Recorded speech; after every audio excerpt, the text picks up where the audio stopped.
Welfare reform campaigns and single-issue campaigns necessarily promote animal exploitation.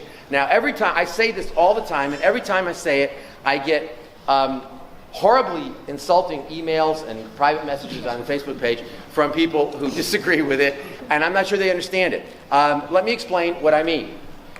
Animal welfare campaigns and single-issue campaigns. Let me give you an example of an animal welfare campaign. An animal welfare campaign is promoting the enriched cage that is now the legal standard in the European community, right? I mean, the enriched cage, you get rid of the conventional battery cage and you adopt what you call the enriched cage, which is, that campaign was the campaign for animal welfare reform. It is supposedly making animal exploitation more humane, okay? An example of a single-issue campaign is a campaign against foie gras, which is a very popular campaign in Britain right now, which is why I'm using it as an example. This idea that we ought to target foie gras we ought to promote the idea that people should not be eating foie gras.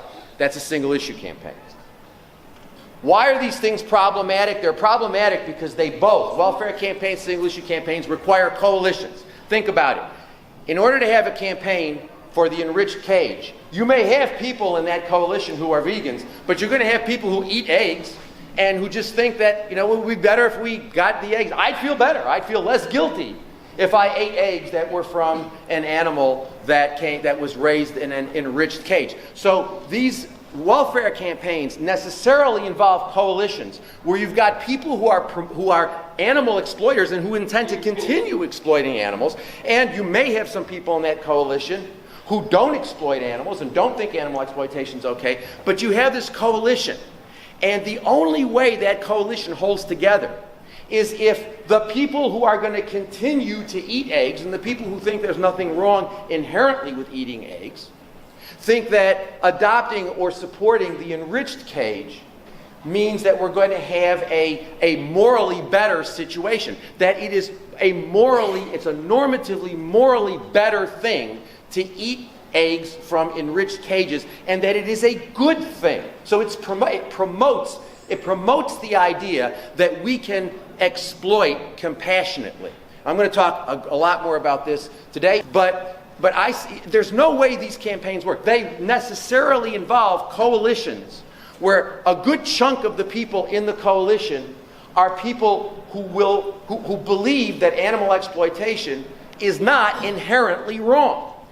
And so the only way, think about it. If you're involved, if you say, hey, I support the campaign for enriched caged eggs, you're not going to be part of that coalition if you understand that campaign to be saying eating eggs from enriched cages is also morally bad.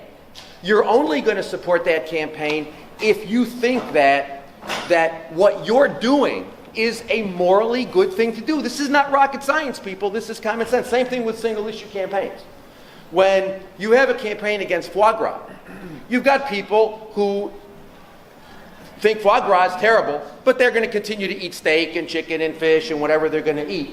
And so you've got a coalition of people, many of whom think that eating animals is fine. They just think foie gras is problematic. And I have news for you. There is no difference morally between foie gras, steak, chicken, or anything else.